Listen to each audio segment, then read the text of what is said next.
아내를 잃고 매일 밤 악몽을 꾸는 시아버지와 남편에게 투명인간 취급당하며 외로움에 지쳐가는 며느리. 아들이 집을 비운 어느 날 밤 서로의 깊은 상처와 외로움을 알아본 두 사람은 서로에게 유일한 위로가 되어주며 넘지 말아야 할 선을 넘고 맙니다. 사연 시작하기 전에 무료로 할 수 있는 구독과 좋아요, 옆에 하이프 버튼을 눌러주세요. 찾아주신 소중한 모든 분들이 행복하시길 진심으로 바라겠습니다. 오늘 사연 시작하겠습니다. 새벽 2시, 저는 또다시 식은땀을 흘리며 잠에서 깼습니다. 꿈속에서 아내가 저를 부르는 목소리가 들렸고 손을 뻗었지만 허공만 움켜쥐었습니다. 침대 옆자리는 차갑기만 했습니다. 3년이 지났지만 여전히 익숙해지지 않는 이 공허함이란. 거실로 나가 물을 마시려는데 부엌에 불이 켜져 있었습니다. 며느리 서연이가 조용히 물을 끓이고 있더군요. 잠옷 차림의 그 뒷모습이 순간 아내처럼 보여서 저는 멈칫했습니다. 아버님, 또 악몽 꾸셨어요? 서연이가 돌아보며 조용히 물었습니다.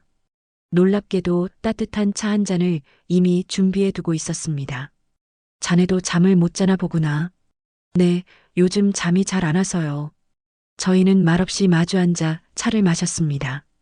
새벽의 정적 속에서 들리는 건 시계 초침 소리뿐이었습니다. 서연이의 얼굴을 보니 눈가에 그늘이 져 있었습니다. 언제부터였을까? 이 며느리의 웃음에서 온기가 사라진 것이. 아버님은 어머님 생각 많이 하시죠? 서연이가 조심스럽게 물었습니다. 매일 하지. 죽을 때까지 할 거야. 부럽네요. 그렇게 생각해 줄 사람이 있다는 게. 서연이의 목소리에 묘한 쓸쓸함이 묻어났습니다. 저는 며느리를 다시 보았습니다. 결혼한 지 7년, 이 집에서 웃는 모습을 본 게 언제였던가. 그날 아침 아들 준호가 출근하며 던진 말이 아직도 귓가에 맴돕니다. 아버지, 오늘 병원 가시는 거 서연이가 모셔다 드릴 거예요. 저는 회의 있어서. 괜찮아. 혼자 갈 수 있어. 아버님, 제가 모셔다 드릴게요. 괜찮아요. 서연이가 앞치마를 두르며 말했습니다. 준호는 대답도 없이 현관문을 닫고 나가버렸습니다. 며느리를 쳐다보지도 않았습니다. 마치 거기 사람이 없는 것처럼. 저 녀석이 언제부터 저렇게 됐나? 저는 속으로 한숨을 쉬었지만 아무 말도 하지 않았습니다. 남의 부부 사이에 시아버지가 끼어들 일은 아니니까요. 병원 가는 차 안은 조용했습니다. 서연이는 운전대를 잡고 앞만 보고 있었고 저는 창밖을 바라봤습니다. 봄이 왔건만 거리의 꽃들도 시들해 보이더군요. 아버님, 많이 불편하세요? 아니, 나이 들면 다들 이런 거야. 그래도 아프시면 말씀하셔야죠. 서연이의 목소리에 진심 어린 걱정이 묻어났습니다. 이상하게도 아들보다 며느리에게서 더 따뜻함을 느꼈습니다. 진료를 마치고 돌아오는 길, 저는 서연이에게 물었습니다. 자네, 요즘 힘든 일 있나? 아니에요, 괜찮아요. 거짓말하지 마. 눈빛을 보면 알아. 서연이가 잠시 말을 멈추더니 작게 웃었습니다. 쓸쓸한 웃음이었습니다. 아버님이 걱정하실 일은 아니에요. 그냥 원래 결혼이란 게 다 이런 거 아닌가요? 그렇지 않아. 적어도 나와 저 아이 어미는 그렇지 않았어. 제 말에 서연이가 고개를 돌려 저를 보았습니다. 눈가가 촉촉이 젖어 있었습니다. 부럽네요, 그런 사랑. 그날 밤 저는 잠들기 전 아내가 남긴 목걸이를 꺼내 보았습니다. 결혼 10주년 때 제가 선물한 은목걸이였습니다. 당시엔 형편이 넉넉지 않아 비싼 걸 사주지 못했는데 아내는 죽는 순간까지 그걸 차고 있었습니다.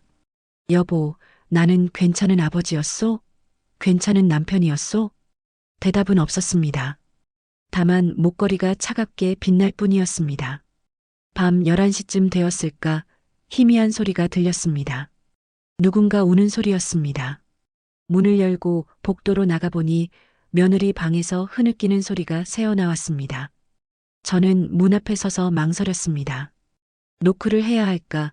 아니면 모른 척 지나가야 할까? 준호 그 녀석은 대체 뭘 하고 있는 거야? 결국 저는 조용히 제 방으로 돌아왔습니다. 하지만 잠이 오지 않았습니다. 며느리의 울음소리가 귓가에 맴돌았습니다. 그때부터였던 것 같습니다. 며느리를 다르게 보기 시작한 게 그날은 아침부터 비가 내렸습니다. 회색빛 하늘에서 쏟아지는 빗줄기가 창문을 타고 흘러내렸습니다. 저는 거실 소파에 앉아 신문을 읽는 척했지만 사실은 부엌에서 설거지하는 며느리의 뒷모습을 보고 있었습니다. 어젯밤 울음소리 이후로 자꾸만 신경이 쓰였습니다. 아버님, 점심 뭐 드시고 싶으세요? 서연이가 돌아서며 물었습니다. 눈가가 부어 있었습니다. 역시 밤새 울었던 모양입니다. 아무거나 괜찮아. 자네가 편한 걸로 해. 그럼 된장찌개 끓일게요. 아버님 좋아하시잖아요. 며느리는 제 입맛까지 기억하고 있었습니다. 아들조차 모르는 걸. 점심을 먹는 동안 저희는 말이 없었습니다. 밖에서 들려오는 빗소리만이 정적을 채웠습니다. 서연이는 밥을 거의 먹지 않고 국물만 떠먹었습니다. 자네 밥을 먹어야지. 입맛이 없어서요. 괜찮아요. 괜찮을 리가 없었습니다. 며느리의 손가락을 보니 반지가 빠질 만큼 말라 있었습니다. 오후가 되자 비가 더 거세졌습니다. 천둥 소리까지 들렸습니다. 저는 방에서 책을 읽다가 문득 거실로 나갔습니다. 서연이가 창가에 서서 빗소리를 듣고 있었습니다. 비가 참 많이 오는구나. 네, 오랜만에 이렇게 세차게 오네요. 자네, 비 좋아하나? 어릴 때는 좋아했어요. 그런데 지금은 서연이가 말끝을 흐렸습니다. 저는 옆에 서서 함께 창밖을 바라봤습니다. 빗방울이 유리창을 때리는 소리가 마치 누군가 문을 두드리는 것 같았습니다. 아버님, 제가 물어봐도 될까요? 그래, 뭐든 물어봐. 어머님과 싸우신 적 있으세요? 예상치 못한 질문이었습니다. 저는 잠시 생각하다가 대답했습니다. 물론 있었지. 부부가 어떻게 싸우지 않고 살겠나? 그럼 어떻게 화해하셨어요? 화해라. 특별한 건 없었어. 그냥 시간이 지나면 자연스럽게 풀렸지. 아내가 먼저 밥상 차려주면 그게 화해의 신호였고, 서연이가 쓸쓸하게 웃었습니다. 부럽네요. 우리는 싸우지도 않아요. 싸우려면 대화라도 해야 하는데 그것조차 없으니까. 제 가슴이 철렁했습니다. 며느리가 이렇게 속마음을 드러낸 건 처음이었습니다. 준호가 자네를 힘들게 하나? 아니에요. 그냥 제가 투명인간이 된 기분이에요.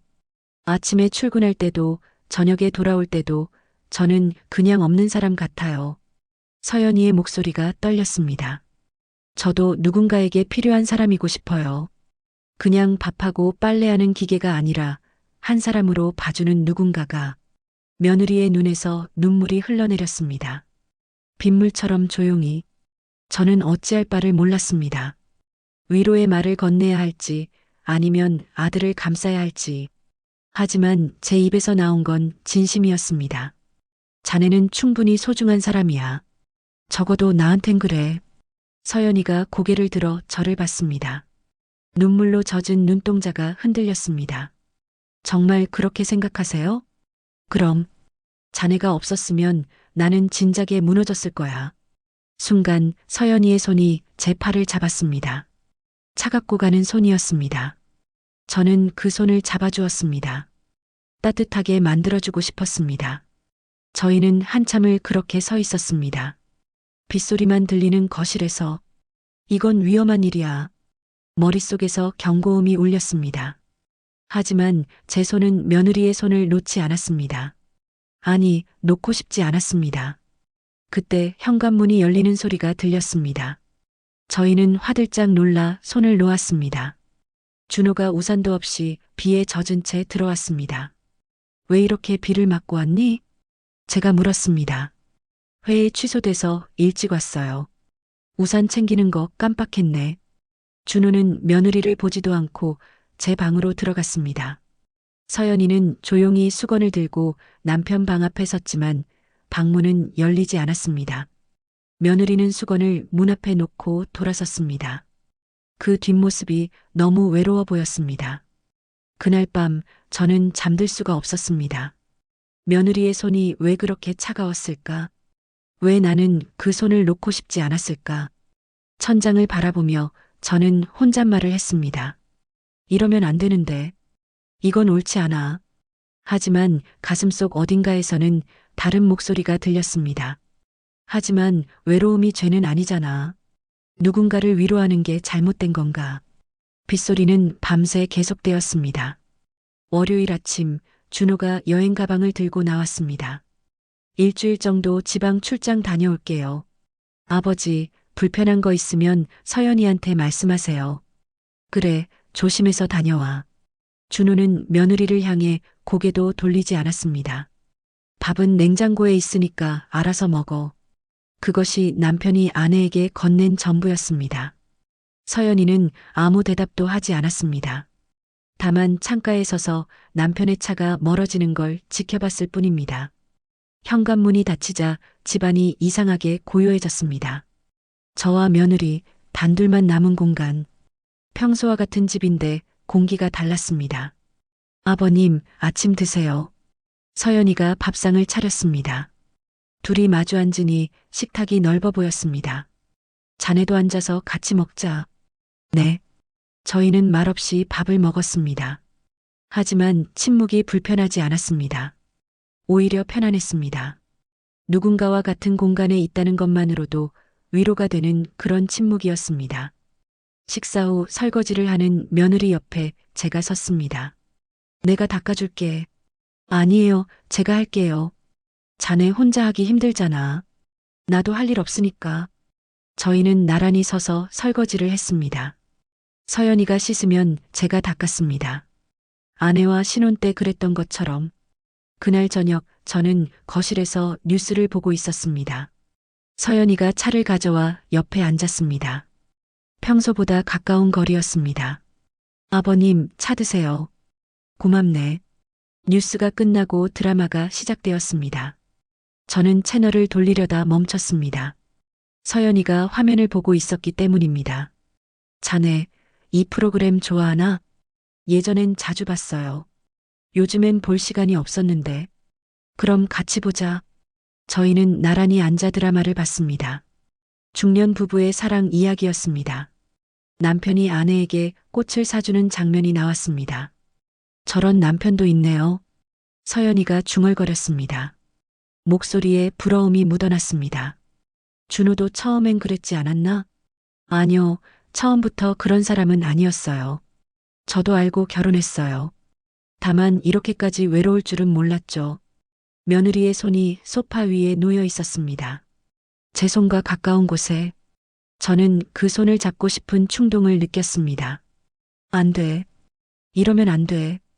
저는 자리에서 일어났습니다. 나 먼저 들어가서 쉴게. 네, 편히 쉬세요. 방으로 돌아온 저는 가슴을 쓸어내렸습니다. 심장이 빠르게 뛰고 있었습니다. 사흘째 되던 날 서연이가 제 방 청소를 하겠다고 했습니다. 괜찮아. 내가 할 수 있어. 아버님 방은 제가 해야죠. 가만히 계세요. 서연이가 책장을 닦다가 서랍을 열었습니다. 그 안에 아내의 목걸이가 있었습니다. 이게 어머님 목걸이예요? 그래, 내가 선물한 거야. 서연이가 목걸이를 조심스럽게 들어 올렸습니다. 은빛이 햇살에 반짝였습니다. 얼마나 아끼셨을까요? 죽을 때까지 차고 계셨어. 내가 사준 게 그것밖에 없었거든. 아니에요. 이게 전부예요. 사랑하는 사람이 준 건 하나만 있어도 전부니까. 서연이의 눈에서 눈물이 떨어졌습니다. 목걸이 위로. 왜 우나? 저도 이런 걸 받아보고 싶었어요. 비싼 게 아니라 마음이 담긴 걸요. 단 한 번이라도. 며느리가 고개를 숙이고 울었습니다. 목걸이를 가슴에 안은 채로 저는 며느리에게 다가갔습니다. 등을 토닥여주고 싶었습니다. 안아주고 싶었습니다. 하지만 저는 한 발짝 물러섰습니다. 자네도 언젠가 받을 거야. 자네를 진짜로 보는 사람이 나타날 거야. 아버님, 서연이가 저를 올려다봤습니다. 눈물 젖은 얼굴로. 아버님은 저를 진짜로 봐주시잖아요. 그 말이 제 가슴을 찔렀습니다. 저는 서연이의 눈물을 닦아주고 싶었습니다. 떨리는 어깨를 안아주고 싶었습니다. 외롭지 않다고 말해주고 싶었습니다. 하지만 저는 돌아섰습니다. 나 잠깐 산책 다녀올게. 밖으로 나온 저는 한참을 걸었습니다. 공원 벤치에 앉아 하늘을 봤습니다. 나는 무엇을 하고 있는 건가? 저건 내 아들의 아내야. 하지만 가슴 한구석에서는 다른 목소리가 들렸습니다. 하지만 저 사람도 외로워. 나처럼. 서로 위로하는 게 그렇게 잘못된 일인가? 집으로 돌아왔을 때 서연이가 저녁을 차려놓고 기다리고 있었습니다. 걱정했어요. 오래 안 들어오셔서 미안해. 생각 좀 하고 왔어. 무슨 생각이요? 저는 대답하지 않았습니다. 대신 밥상 앞에 앉았습니다.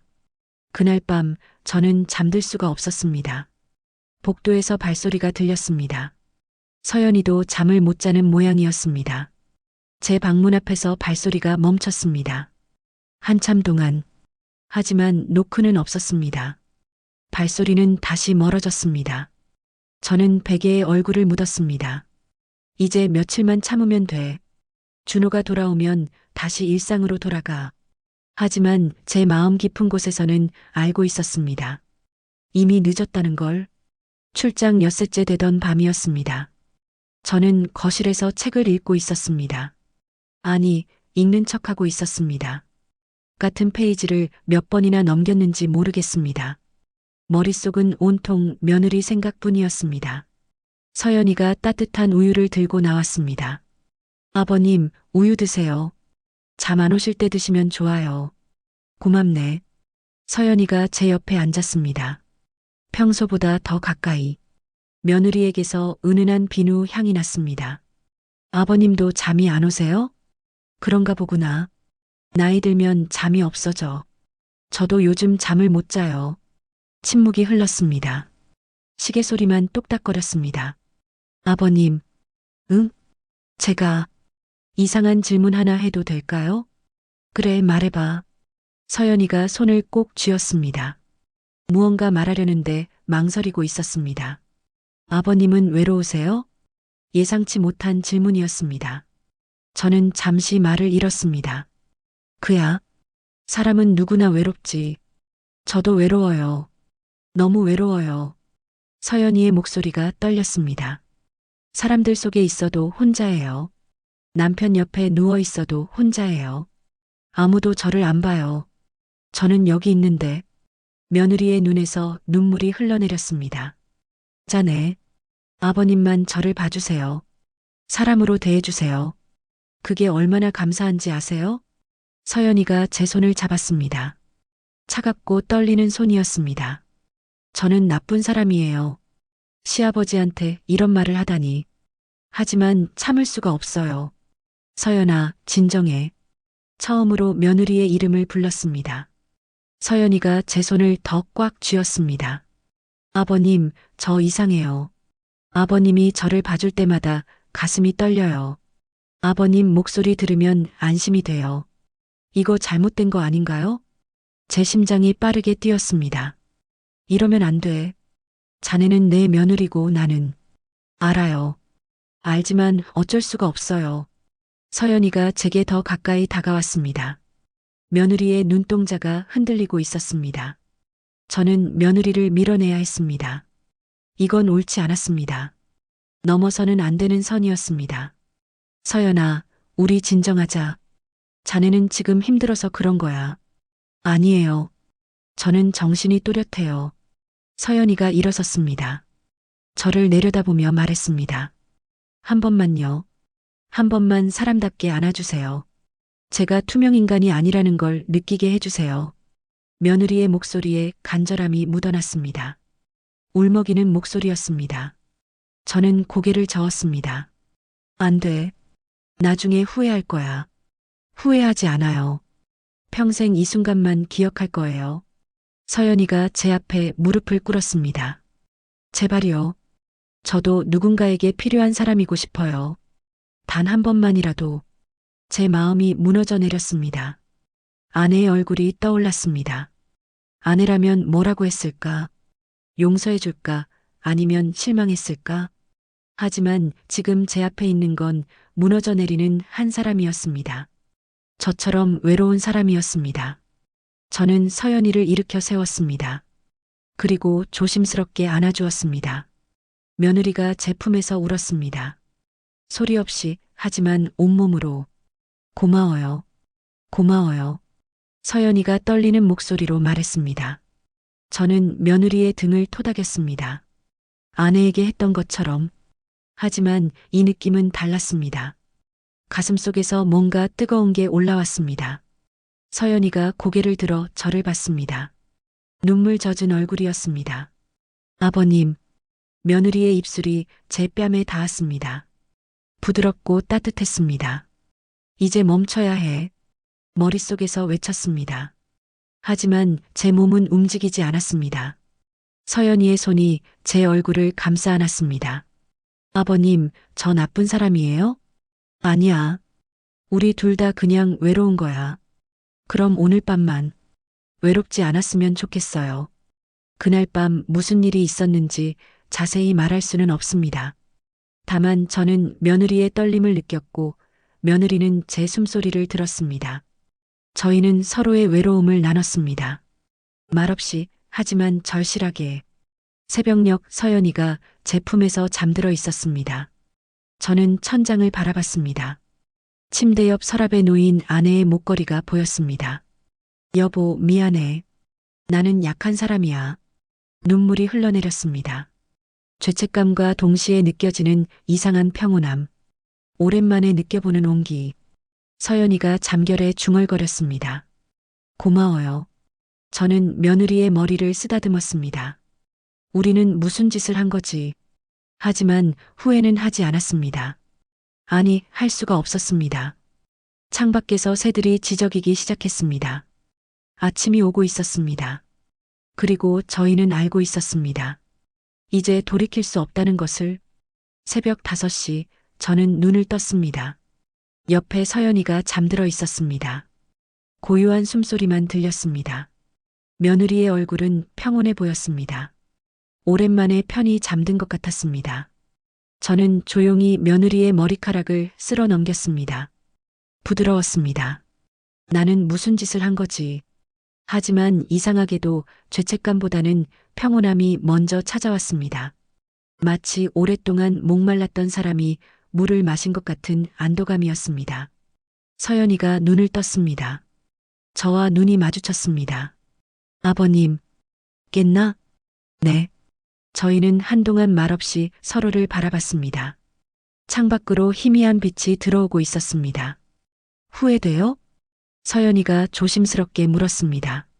아니, 제 대답에 서연이가 눈물을 흘렸습니다. 하지만 슬픈 눈물은 아니었습니다. 저도요. 후회 안 해요. 평생 이 순간을 기억할 거예요. 저는 며느리의 눈물을 닦아주었습니다. 하지만 이제 일어나야겠지. 네, 알아요. 서연이가 천천히 일어났습니다. 조용히 옷을 찾아 입었습니다. 저는 그 뒷모습을 바라봤습니다. 며느리가 옷을 입다 말고 멈췄습니다. 어깨가 떨리고 있었습니다. 서연아. 네. 괜찮나? 서연이가 돌아섰습니다. 눈물이 볼을 타고 흘러내리고 있었습니다. 괜찮아요. 그냥 너무 행복해서 무서워요. 무섭다니? 이게 끝이잖아요. 다시는 이럴 수 없잖아요. 저는 일어나 서연이에게 다가갔습니다. 며느리의 등을 감싸 안았습니다. 미안해. 자네에게 이런 짐을 안겨줘서. 아니에요. 제가 원한 거예요. 아버님 덕분에 저는 살아있다는 걸 느꼈어요. 서연이가 제 손을 잡았습니다. 고마워요. 진짜로. 저희는 한참을 그렇게 서 있었습니다. 새벽의 정적 속에서 이제 내 방으로 가야겠지. 네. 서연이가 문 앞에서 멈춰 섰습니다. 뒤돌아보며 말했습니다. 아버님 사랑해요. 이 말 한 번만 할게요. 평생 한 번만. 나도. 자네가 소중해. 며느리가 문을 열고 나갔습니다. 발소리가 복도를 따라 멀어졌습니다. 저는 침대 끝에 주저앉았습니다. 아내의 목걸이를 집어들었습니다. 차가운 은빛이 손바닥 위에서 빛났습니다. 여보, 나는 당신을 배신한 건가? 아니면 당신도 이해해 줄 수 있을까? 대답은 없었습니다. 다만 목걸이만 조용히 빛날 뿐이었습니다. 저는 목걸이를 가슴에 안았습니다. 미안해. 하지만 후회는 하지 않을 거야. 저 사람도 나처럼 외로웠어. 우리는 서로를 구한 거야. 아침 8시, 저는 거실로 나갔습니다. 서연이가 이미 아침을 준비하고 있었습니다. 아버님, 주무셨어요? 응. 저희는 평소처럼 행동했습니다. 하지만 시선이 마주칠 때마다 어젯밤이 떠올랐습니다. 오늘 날씨 좋네요. 그러게. 산책이라도 갈까? 좋아요. 식사 후 저희는 함께 근처 공원으로 나갔습니다. 봄볕이 따스했습니다. 벚꽃이 피기 시작했습니다.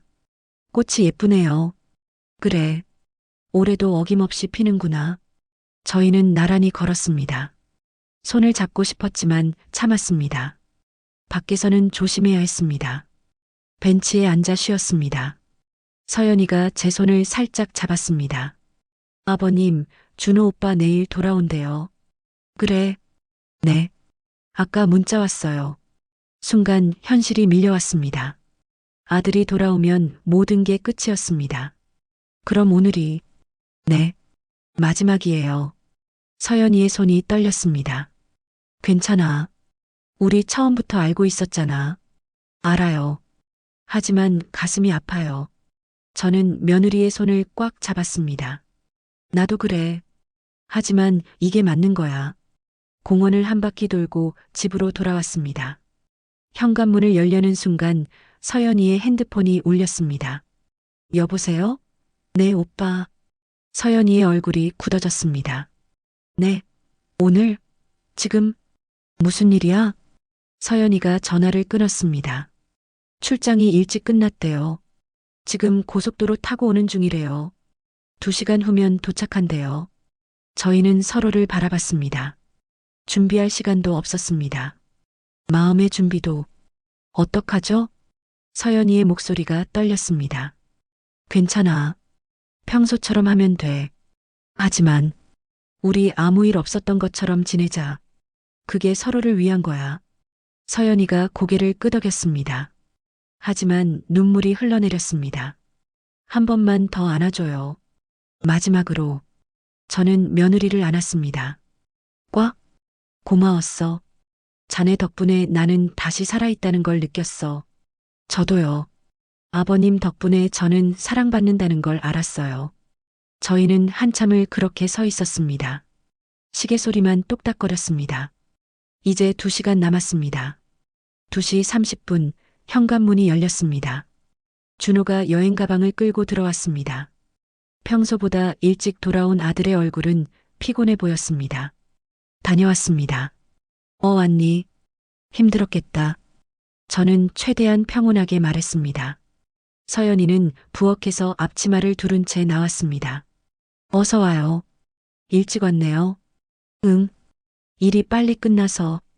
준호는 며느리를 스쳐 지나가며 거실 소파에 몸을 던졌습니다. 인사도 제대로 받지 않았습니다.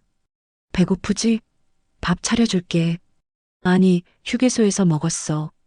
피곤하니까 방해하지 마. 서연이의 얼굴이 굳었습니다. 하지만 곧 평소의 표정으로 돌아왔습니다. 익숙한 모습이었습니다. 그럼 쉬어. 필요한 거 있으면 말해. 준호는 대답도 없이 핸드폰만 들여다봤습니다. 저는 그 광경을 지켜보며 가슴이 답답해졌습니다. 며칠 전 제품에서 울던 서연이가 떠올랐습니다. 사람 대접받고 싶다던 그 간절한 목소리가. 준호야, 아무리 피곤해도 아내한테 그렇게 대하는 건 아니지. 제가 말했습니다. 네. 뭐가요? 인사도 제대로 안 하고. 서연이가 물어보는데 대답도 안 하고. 준호가 귀찮다는 표정으로 저를 봤습니다. 아버지, 그냥 피곤해서 그래요. 별일 아니에요. 별일이야. 부부 사이의 예의는 지켜야지. 아버지는 왜 자꾸 우리 부부 일에 참견하세요? 아들의 목소리에 짜증이 묻어났습니다. 서연이가 황급히 끼어들었습니다. 아버님 괜찮아요. 정말 피곤해 보여요. 오빠 방 가서 쉬어. 응. 준호가 일어나 방으로 들어갔습니다. 문을 쾅 닫는 소리가 들렸습니다. 저와 서연이만 거실에 남았습니다. 며느리는 애써 웃으며 말했습니다. 원래 저래요. 신경 쓰지 마세요. 어떻게 신경을 안 쓰나? 자네가 불쌍해서. 괜찮아요. 익숙해요. 서연이의 눈가가 붉어졌습니다. 하지만 눈물을 참고 있었습니다. 저는 며느리의 손을 잡고 싶었습니다. 안아주고 싶었습니다. 하지만 할 수 없었습니다. 나 방에 있을게. 저도 자리를 피했습니다. 이 상황이 견딜 수 없었습니다. 방에 들어와 문을 닫았지만 복도에서 들리는 소리가 들렸습니다. 여보, 물 좀 갖다 줄래? 준호의 목소리였습니다. 응, 알았어. 서연이가 대답하는 소리, 발소리가 오갔습니다. 하지만 감사하다는 말은 들리지 않았습니다. 저녁 6시 저희는 식탁에 둘러앉았습니다. 서연이가 정성껏 차린 밥상이었습니다. 준호가 좋아하는 음식들이었습니다. 맛있겠다. 잘 먹겠습니다. 제가 말했습니다. 준호는 아무 말 없이 숟가락을 들었습니다. 몇 숟가락 먹더니 얼굴을 찌푸렸습니다. 이거 왜 이렇게 짜? 짜? 평소랑 똑같이 했는데. 아니야, 분명히 더 짠데. 제대로 안 했어? 서연이의 얼굴이 굳었습니다. 제가 국을 떠먹어 봤습니다. 간이 딱 맞았습니다. 안 짠데? 적당한데. 아버지는 입맛이 둔해서 그래요. 이거 분명히 짜요. 준호가 숟가락을 내려놓았습니다. 라면이나 끓여줘. 지금 이렇게 준비해 놨는데? 먹기 싫다는데 어떡해. 빨리 끓여줘. 서연이가 일어났습니다. 손이 떨리고 있었습니다. 앉아 있어. 제가 말했습니다. 네. 서연이는 앉아 있어. 준호, 내가 끓여 먹어. 라면 끓이는 거 어렵지도 않잖아. 아버지, 왜 그러세요? 왜긴 뭐가 왜야. 아내가 정성껏 차려준 밥상에 트집 잡고 라면 끓여달라는 내가 이상한 거지. 준호의 얼굴이 붉어졌습니다. 제 아내한테 왜 아버지가 이래요? 내 아내니까 더 잘해줘야지. 저렇게 함부로 대해도 되는 줄 아나? 아버지는 요즘 왜 이래요? 자꾸 우리 사이에 끼어들고. 준호가 목소리를 높였습니다. 아버님, 오빠, 그만해요. 서연이가 말렸습니다. 제가 라면 끓여드릴게요. 싸우지 마세요. 앉아. 제가 단호하게 말했습니다. 자네는 아무 잘못이 없어. 내가 끓여 먹어, 준호. 준호가 벌떡 일어났습니다. 됐어요. 안 먹을래요. 밖에서 사 먹고 올게요. 아들이 현관문을 박차고 나갔습니다. 고요해진 식탁에 저와 서연이만 남았습니다. 아버님, 왜 그러세요? 괜히 오빠 기분만 상하게. 내가 참을 수가 없더라. 자네가 저렇게 당하는 걸 보니 서연이의 눈에서 눈물이 떨어졌습니다. 밥그릇 위로. 제 팔자예요. 제가 선택한 삶이에요. 아니야. 자네는 더 나은 대우를 받아야 해. 아버님이 그렇게 생각해 주시는 것만으로도 감사해요. 며느리가 눈물을 닦았습니다. 그날 밤 저는 잠들 수가 없었습니다. 벽 너머에서 부부의 대화 소리가 들렸습니다. 요즘 아버지 왜 저래? 자꾸 나한테 뭐라고 하고. 준호의 목소리였습니다. 그냥 피곤하셔서 그런 거 아닐까? 아니야, 뭔가 이상해. 아버지가 널 편드는 것 같아. 무슨 소리야? 그냥 시아버지로서 며느리 챙기시는 거지. 그래도 요즘 분위기가 뭔가 이상해. 나 없을 때 무슨 일 없었어? 제 심장이 쿵 내려앉았습니다. 무슨 일이 있겠어? 아무 일도 없었어. 서연이의 목소리가 떨렸습니다. 정말? 정말이야. 왜 자꾸 그래? 그냥 기분이 그래. 집 분위기가 예전 같지 않아. 침묵이 흘렀습니다. 저는 베개를 움켜쥐었습니다. 들킬 뻔했어. 조심해야 해. 하지만 가슴 한쪽이 무너져 내렸습니다. 서연이를 지켜주지 못하는 저 자신이 비참했습니다. 일주일이 흘렀습니다. 준호는 여전히 의심의 눈초리로 저희를 바라봤습니다. 저와 서연이는 최대한 평소처럼 행동했습니다. 말을 아꼈고 시선을 피했고 거리를 두었습니다. 하지만 그럴수록 더 힘들었습니다. 복도에서 스쳐 지날 때마다 가슴이 미어졌습니다. 식탁에서 마주 앉아도 눈을 맞추지 못했습니다. 말하고 싶은 게 많았지만 입을 다물어야 했습니다. 어느 날 저녁 준호가 또다시 출장 가방을 쌌습니다. 이번엔 사흘 정도 갈 것 같아요. 그래, 조심해서 다녀와. 준호는 며느리를 돌아보지도 않고 나갔습니다. 익숙한 광경이었습니다. 현관문이 닫히자 집안이 고요해졌습니다. 저와 서연이 다시 둘만 남았습니다. 하지만 이번에는 달랐습니다. 지난번처럼 가까워질 수 없었습니다. 선을 넘어서는 안 된다는 걸 알았습니다. 아버님, 서연이가 거실에서 저를 불렀습니다. 차 한잔 하실래요? 그래. 저희는 소파에 마주 앉았습니다. 조심스럽게 거리를 두고 서연이가 따뜻한 차를 건넸습니다. 손이 스칠 뻔했지만 서로 피했습니다. 아버님, 응, 우리 이야기 좀 해도 될까요? 며느리의 목소리가 떨렸습니다. 그래. 서연이가 찻잔을 내려놓았습니다. 눈을 들어 저를 똑바로 봤습니다. 저는 행복했어요. 나도 알아. 처음으로 사람 대접받는 기분이었어요. 누군가 저를 봐준다는 게 이렇게 따뜻한 건지 몰랐어요. 서연이의 눈에서 눈물이 흘러내렸습니다. 아버님 덕분에 저는 제가 가치 있는 사람이라는 걸 느꼈어요. 투명인간이 아니라 한 사람으로요. 서연아.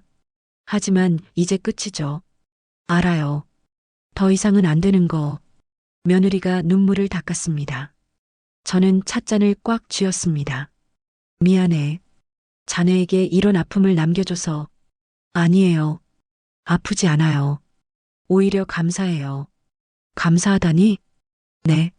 아버님이 아니었으면 저는 평생 모르고 살았을 거예요. 사랑받는다는 게 뭔지, 소중하게 여겨진다는 게 뭔지. 서연이가 일어나 창가로 갔습니다. 밤하늘을 바라봤습니다. 저 내일 이혼 서류 쓸 거예요. 뭐? 저는 깜짝 놀라 일어났습니다. 더는 못 살겠어요. 아버님을 알고 나니까 더 견딜 수가 없어요. 오빠 옆에 있는 게 너무 괴로워요. 서연아, 나 때문에 그러는 거면. 아니에요. 원래 생각하고 있었어요. 다만 용기가 없었죠. 아버님이 그 용기를 주신 거예요. 며느리가 돌아섰습니다. 눈물 젖은 얼굴이었지만 표정은 단호했습니다. 저도 제 인생을 살고 싶어요. 투명인간으로 사는 건 이제 그만하고 싶어요. 저는 며느리에게 다가갔습니다. 힘들 텐데. 괜찮아요. 아버님이 곁에 계시니까요. 나는 곁에 있을 수 없어. 자네도 알잖아. 알아요. 하지만 여기. 서연이가 가슴을 가리켰습니다. 여기엔 영원히 계실 거예요. 그것만으로도 충분해요. 저는 더 이상 참을 수가 없었습니다. 며느리를 꽉 안았습니다. 고마워. 자네 덕분에 나도 다시 살아있다는 걸 느꼈어. 서연이가 제 품에서 울었습니다. 소리내요. 아버님 사랑해요. 평생 사랑할 거예요. 나도 자네가 소중해. 저희는 한참을 그렇게 서 있었습니다. 시간이 멈춘 것 같았습니다.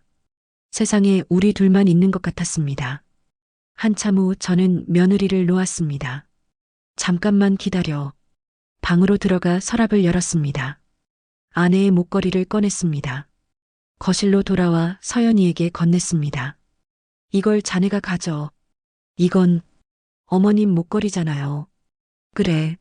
내가 아내에게 준 유일한 선물이야. 이제 자네에게 주고 싶어?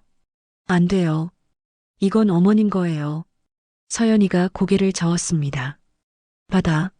아내도 그러길 원할 거야. 자네는 그만큼 소중한 사람이야. 아버님, 부담 갖지 마. 이건 선물이 아니라 약속이야. 자네가 행복하게 살라는. 서연이가 목걸이를 두 손으로 받았습니다. 눈물이 목걸이 위로 떨어졌습니다.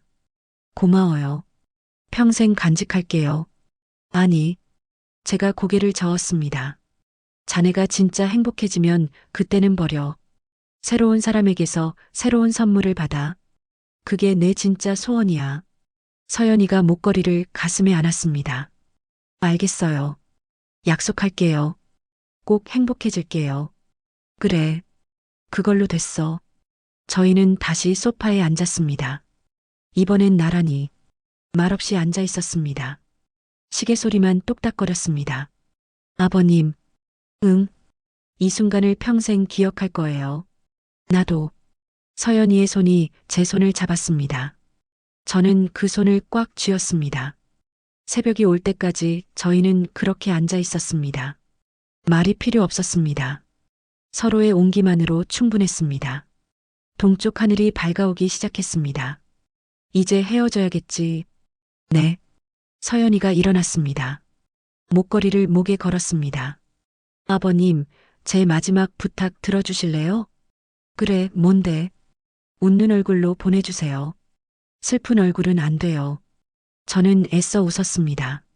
쓸쓸하지만 평온한 미소였습니다. 이렇게? 네. 완벽해요. 서연이도 웃었습니다. 눈물을 흘리면서 안녕히 주무세요, 아버님. 자네도 편히 쉬어. 며느리가 방으로 들어갔습니다. 저는 혼자 거실에 앉아 창밖을 바라봤습니다. 봄이 지나가고 있었습니다. 가장 아름다운 봄이.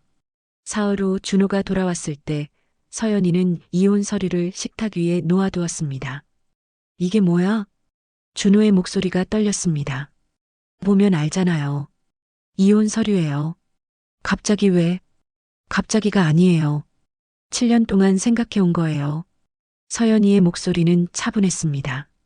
더 이상 떨리지 않았습니다. 저는 제 방에서 그 대화를 들었습니다. 나가고 싶었지만 참았습니다. 이건 두 사람의 문제였습니다. 내가 뭘 잘못했는데? 아무것도 안 했죠. 그게 문제예요. 무슨 소리야? 당신은 저를 한 번도 사람으로 본 적이 없어요. 그냥 밥 해주고 빨래 해주는 기계로만 봤죠. 나는 바빴어. 돈 벌어오느라. 알아요. 하지만 저도 사람이에요. 인정받고 싶고 사랑받고 싶은 사람이에요. 서연이의 목소리가 높아졌습니다. 더는 투명인간으로 살고 싶지 않아요. 저도 제 인생을 살고 싶어요. 아버지 때문이지? 준호가 날카롭게 물었습니다. 제 심장이 쿵 내려앉았습니다. 아버지가 널 부추긴 거 아니야? 요즘 아버지 이상했어. 자꾸 너 편들고. 오빠 아버님은 아무 잘못 없어요. 그럼 뭔데? 갑자기 이혼하자는 게? 갑자기가 아니에요. 아버님이 알려주신 거예요. 사람답게 사는 게 뭔지. 준호가 잠시 말을 멈췄습니다. 아버지가 뭘 알려줬는데? 존중이요. 배려요. 따뜻한 말 한마디요. 당신한테는 한 번도 받아본 적 없는 것들이요. 서연이의 목소리가 떨렸습니다. 아버님은 저를 사람으로 봐주셨어요. 그게 얼마나 감사한지 당신은 모를 거예요. 저는 방문을 열고 나갔습니다. 더 이상 참을 수가 없었습니다. 준호야. 아버지. 서연이 말이 맞다. 자네는 아내를 사람으로 대하지 않았어. 아버지까지 왜 그러세요? 내가 봐왔으니까. 자네가 서연이를 어떻게 대했는지. 무시하고 함부로 하고 없는 사람 취급했잖아. 준호의 얼굴이 붉어졌습니다. 그건 나도 힘들었어요. 힘들다고 아내한테 그렇게 해도 되나? 자네 어미는 나한테 그런 대우 받지 않았어. 제 목소리가 높아졌습니다. 서연이가 떠나는 건 자네 책임이야. 누구 탓하지 마. 준호가 고개를 떨어뜨렸습니다. 이혼하고 싶으면 해. 말리지 않을게. 아들이 중얼거렸습니다. 고마워요. 서연이가 조용히 말했습니다. 일주일 후 서연이는 짐을 쌌습니다. 많지 않았습니다. 옷가방 하나와 작은 상자 하나뿐이었습니다. 7년의 결혼 생활이 그게 전부였습니다. 아버님, 서연이가 제 방문을 두드렸습니다. 들어와. 며느리가 들어왔습니다. 목에는 아내의 목걸이가 걸려 있었습니다. 이제 갑니다. 그래. 어디로 갈 건가? 친구 집에 잠시 있다가 작은 원룸 구할 거예요. 일자리도 알아봐야죠. 힘들 텐데. 괜찮아요. 이제 제 인생이니까요. 서연이가 웃었습니다. 처음 보는 환한 미소였습니다. 아버님, 고마웠어요. 진짜로. 나야말로 고마워. 자네 덕분에 나도 많은 걸 느꼈어. 저는 며느리에게 봉투 하나를 건넸습니다. 이게 뭐예요? 그냥 자네가 자리 잡을 때까지 쓰라고. 많지는 않아. 안 돼요. 이건 받을 수 없어요. 받아. 이게 내가 할 수 있는 전부야. 서연이가 봉투를 받았습니다. 눈물이 흘러내렸습니다. 평생 잊지 않을게요. 아버님, 나도 자네를. 며느리가 제게 다가와 마지막으로 안겼습니다. 행복하세요, 아버님. 자네도 꼭 행복해야 해. 네, 약속할게요. 서연이가 물러섰습니다. 눈물을 닦고 웃었습니다. 이제 정말 가요. 그래, 잘 가. 며느리가 방문을 나섰습니다. 복도를 지나 현관으로 향했습니다. 저는 따라 나가지 않았습니다. 그냥 방에서 창밖을 바라봤습니다. 잠시 후 아래에서 서연이가 나오는 게 보였습니다. 가방을 끌고 천천히 걸어갔습니다. 모퉁이를 돌기 전 서연이가 뒤를 돌아봤습니다. 창가에 저를 발견했습니다. 손을 흔들었습니다. 저도 손을 흔들었습니다. 그렇게 며느리는 사라졌습니다. 저는 한참을 창가에 서 있었습니다.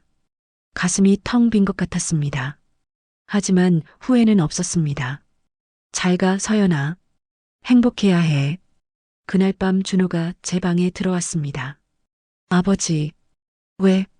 아버지가 서연이 부추긴 거 아니에요? 아니야. 정말요? 그래.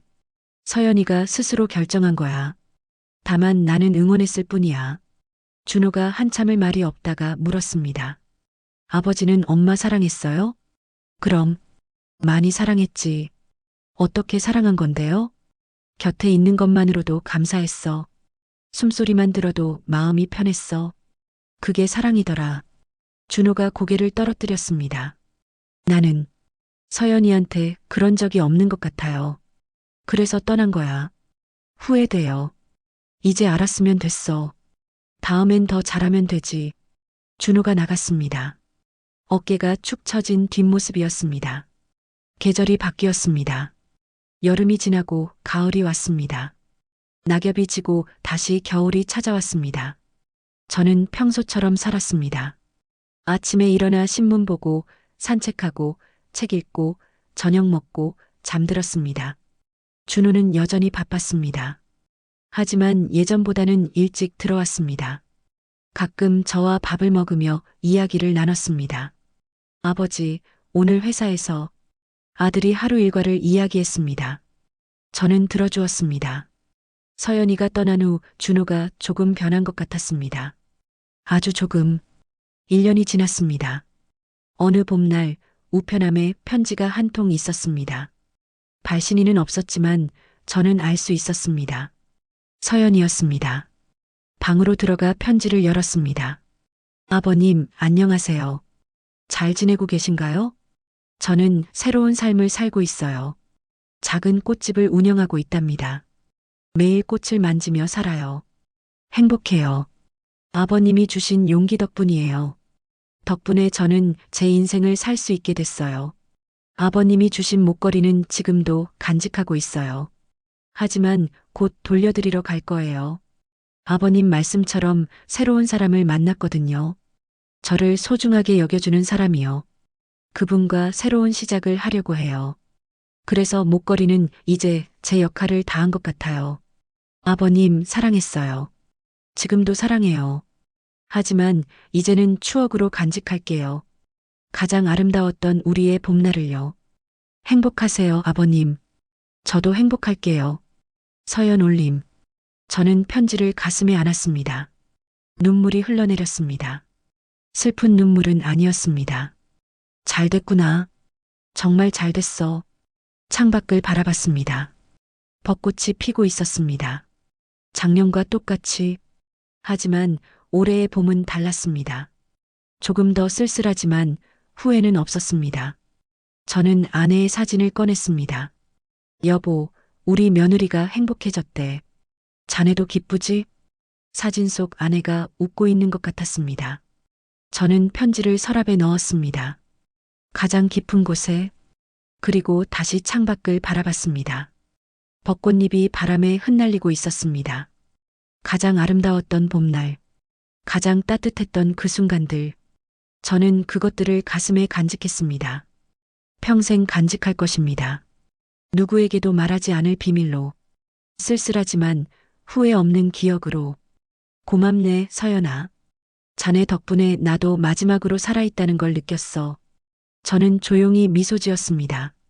봄바람이 창을 두드렸습니다. 마치 누군가 인사하는 것처럼. 오늘 이야기를 끝까지 들어주셔서 감사합니다. 어디에서 이야기를 듣고 계신지 댓글로 남겨주시면 한 분 한 분 반갑게 인사드리겠습니다. 오늘도 행복하시고 건강한 하루 되시길 진심으로 바라겠습니다.